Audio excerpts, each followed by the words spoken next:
Nah, tadi kan ada beberapa nih sebenarnya perkara remeh aja gitu kan. Iya.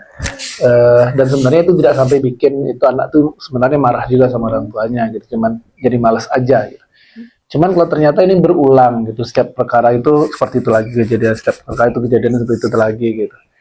Eh, apakah ini benar-benar akan membuat merasa tidak bisa koneksi lagi sama orang tua atau tetap dianggap perkara sepele gitu? Semakin lama iya, karena yang awal sepele cuman kayak ayahku nggak survive sama aku, ayahku nggak sama gelombang energinya sama aku, nggak sama energinya sama aku. Lama-lama dia akan menemukan seseorang yang energinya sama-sama dia, mau itu laki-laki, mau itu perempuan, mau itu sesama jenis, mau itu lawan jenis gitu. Lebih dipahami lah. Iya, ya kayak ketemu ada yang lebih memahamin aku di beberapa konteks sehat. Mungkin misalkan dia lebih nyambung sama ibu kosnya gitu, misalkan anak cewek, ibunya di rumah nggak ngerti dia, terus dia lebih sayang sama ibu kosnya, dia tahu karena ibu kosnya yang lebih memahamin dia gitu kan. Atau kalau misalkan laki-laki dia nggak paham sama bapaknya tapi dia lebih paham sama temennya, itu merasa abangnya, oke itu masih yang sehat gitu, masih aman, nggak membawa resiko berbahaya. Tapi kalau misalkan dia ternyata malah dekat sama orang-orang yang punya niat tidak baik, malah dekat sama calon-calon pelaku kriminal atau bahkan pelaku kriminal itu sendiri gitu kan, ya itu akan menjadi berbahaya gitu. Karena yang awalnya dia cuman oh ayahku tuh nomor sekian gitu, karena ayahnya terus-terusan tidak hadir atau hadiah tidak maksimal, dia terus tergeser sama orang-orangnya gitu. Makanya ya ada istilah terbawa arus, terbawa pergaulan gitu. Kenapa dia bisa terbawa? Karena yang nahan dia juga nggak ada gitu. Yang kebayang mau itu malah kayak yang tadinya jalannya beriringan malah berpisah jalan gitu jadinya ya. Baik. Malah jadi kayak yang berpisah jalan, tidak jalan bareng lagi, malah kayak yang akhirnya malah jadi kayak orang nggak kenal gitu jadinya gitu. Walaupun sebenarnya ayah anak gitu atau ibu anak gitu. Ya bahaya juga ya, padahal itu semua hanya karena awalnya perkara-perkara sepele gitu, beda gaya bahasanya, beda cara ngomongnya gitu. Terus akhirnya malah jadi sebenarnya bukan tidak ngobrol itu bukan kena marah sebenarnya ya. Tidak ngobrol, beda gaya, beda ini, tapi malah segan. Lama-lama malah benar-benar jadi asing gitu. Nah, tanpa marah pun jadi asing, apalagi kalau ada rasa marah di situ kan lebih parah lagi berarti kan. Berarti sebenarnya orang tua ini harus pandai dia gimana caranya dia bisa ngeblend sama anak, karena gaya generasi dia sama generasi sekarang tuh beda banget ya. Generasi sekarang tuh istilahnya generasi yang suka dimanja-manja, suka dibujuk-bujuk. Generasi lama itu generasi yang memang dikerasin sama orang tuanya biar bisa mandiri. Sementara generasi sekarang tuh orang tua memfasilitasi segala sesuatu biar dia nggak susah gitu. Nah kebanyakan seperti itu. Jadi ya kita harus pandai-pandai lah sebagai orang tua gimana caranya menyikapi ini sehingga jangan sampai jadi istilahnya jangan sampai jadi penghalang ya, tapi tetap harus bisa menjembatani ya komunikasi dengan anak gitu ya.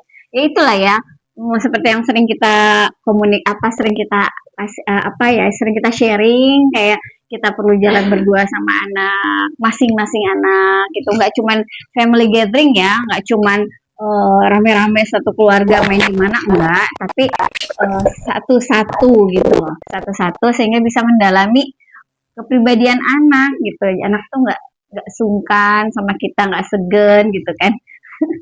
Jadi tetap bisa deket gitu. Sama bang, Nap, sama bang lah. Ya, pengekor ada tetehnya, ada pengekor tetehnya. Salam abang dulu, salam abang dulu. Sana dulu ya. Terima kasih. Udah lama kok main TikTok pantat dari goyang-goyang. Ya nanti kita kayak gitu lagi ya. Tangkap abang, tangkap abang. Tangkap pakai bang. Nah berarti kan kalau kita lanjut tadi, dia juga tadi bilang ya ketika nggak segelombang sama ayahnya, akhirnya dia akan mencari orang-orang yang punya gelombang yang sama gitu. Apa sih istilahnya kok gelombang? Vibes lah. Vibes gelombang juga ya. Iya, getaran gitu. Suasana punya gaya lah, punya gaya. Ya, kan gelombang juga itu kan. Frekuensi, Mereka juga itu gelombang. frekuensi gitu ya. Akhirnya dia cari orang-orang yang satu frekuensi. Nah, tapi ya itu tadi, ketika satu frekuensinya itu lingkungan yang baik, ya masih alhamdulillah. Tapi ketika frekuensinya tidak, bukan orang yang baik, ya mungkin bagi si anak tersebut dia baik gitu ya. Tapi kebaikan yang dia tunjukkan itu, tapi lama-lama membawa kepada sesuatu yang tidak baik. Ini kan bahaya jadinya. Nah, apalagi sekarang ini ada lagi yang sangat baik sekali ngobrolnya, sangat lebay sekali, gitu ya. Selalu muji-muji, gitu. Namanya ChatGPT. Gitu. Ya, itu bisa frekuensi banget sama anak diajak ngobrol. Kayak sama temen ngobrolnya ya kan. Kayak kan sebenarnya kalau kita tuh bisa peduli atau ngerti sesuatu tentang dia itu kan berdasarkan pada ingatan. Ingatan manusia itu cenderung lupa. Nah, ingatan orang tua yang semakin bagus umur ini berkelahi dengan ingatannya artificial intelligence yang nyaris abadi. Jadi hal-hal kecil soal yang dia suka, yang suka dia bahas, yang dia notice cara bicaranya, hobi semua sama datanya AI. Ya tergantung kayak juga ya, nggak semua kayak gitu juga, cuman ada yang lebih pintarnya gitu kan. Nah, itu kan banyak juga kan, makanya kan ada yang lebih pintarnya itu yang benar-benar, apalagi emang ada yang khusus untuk chat kan, ada yang khusus benar-benar untuk nemenin ngobrol gitu, bukan hanya bukan sebagai mesin pencari kayak Google gitu, tapi benar-benar untuk nemenin anak-anak usia muda-mudanya untuk ngobrol gitu kan. Oh, itu benar-benar didesain untuk apa yang disampaikan itu benar-benar diingat semua gitu, luar biasa. Iya. Dan tapi kan nanti semakin lama komunikasi yang sering itu terjadi antara orang tua dan anak, itu semakin anak tuh bingung gimana cara memulai komunikasi yang hangat. Ya memang mungkin lebih idealnya orang tua yang memulai gitu kan, mulai komunikasi, karena orang tua yang punya daya lebih gitu, yang ngatur waktunya orang tua, yang punya duitnya orang tua, yang tahu anak ini tumbuh kembangnya siapa itu orang tua gitu. Jadi lebih ideal orang tua yang memulai. Tapi dia sendiri di pertemanan sekeliling gitu kan, kalau misalkan mereka nanya, jadi gimana sih kamu tuh akrab banget sama hobi kamu tuh akrab banget sama hobi kamu, kayak berteman gitu kan, gimana caranya gitu, ya udah di chat aja gitu, kayak apa kayak ngengek kayak manja kayak gitu. Maksudnya kamu tuh lebih masuk akal untuk nangis-nangis depan orang tua minta perhatian daripada kamu nyari-nyari cowok lain, daripada nyari-nyari cewek lain gitu-gitu kan. Tapi jangan dimarahin gitu kan, udahlah anaknya nangis terus dimarahin gitu, jangan. Ya benar. Terus habis itu padahal menurut dia itu gampang banget gitu buat ngechat, kayak cuman pi atau nanti di konteks teman-teman kayak ya bi pa gitu kan. Tapi mereka tuh benar-benar bingung untuk melakukan hal itu tuh gimana caranya, karena udah asing banget, udah jauh banget gitu, nggak pernah nyampein. Dan kadang dia udah masuk ke tahap bisa membayangkan hal itu gitu. Misalkan dia lebih sering ngobrol sama Api kan, terus pas ngobrol sama Umi tuh kayak masa ngobrol minta duit doang gitu. Ya gitu, jadi kayak mau ngejar Umi gimana ya, tapi masa juga bawa topik basa-basi cuman kalau ujung-ujung mau minta duit kan bingung. Jadi kayak ngapain ya gitu. Karena memang kemarin-kemarin ketahuan deh, emang apa ya, dia tuh juga kalau nelfon tuh suka nggak tahu waktu gitu. Dan kalau sama Umi nggak bisa kayak gitu karena Uminya sibuk, adik-adik banyak gitu kan. Ibaratnya Umi tuh memenuhi banyak tangki perasaannya adik-adik juga. Jadi kalau dia tiba-tiba nelpon, nanti itu kejadian kan waktu yang tidak tepat nggak sampai. Pernah ya? Bapak pengangguran jadi telepon kapan aja gitu. Bapak pengangguran bisa telepon. Pas SMP pernah, waktu dia nggak mau sekolah itu loh. Kapan kamu ngomong sekolah?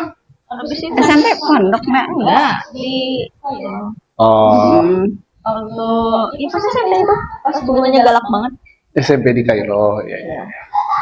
Kita pas SMP di Pekanbaru. Oke, jadi kalau kita apa ya, sederhanakan lah pembahasannya. Kenapa sih anak itu jadi diam gitu? Ternyata memang kemungkinan dua itu sangat besar ya. Memang ada yang memang sudah menjadi dewasa, dia lebih memilih lebih pilih-pilih dalam berkata gitu kan, lebih pilih-pilih dalam topik yang menjadi obrolan. Tapi ada banyak juga yang karena walaupun tanpa ada rasa marah, dia memilih untuk nggak ngobrol lagi sama orang tuanya karena ngerasa udah nggak sefrekuensi lagi gitu kan untuk ngobrol tuh kayaknya udah nggak connect deh, Nggak asik ya. udah nggak asik gitu. Nah itu tanpa rasa marah, tapi kalau ternyata ada rasa marah, ada rasa tercedera, rasa ada luka hati dari orang tuanya itu pasti lebih berat lagi kalau untuk mau cerita gitu. Masya Allah. Ya. Buka hati nggak boleh nangis. Malah bapak nih. Nah kira-kira nih, kira-kira siapa sih itu? Bukan Papir katanya. Papir tuh si berambut ya. Nggak tahu ya. Belum botak. Nggak tahu.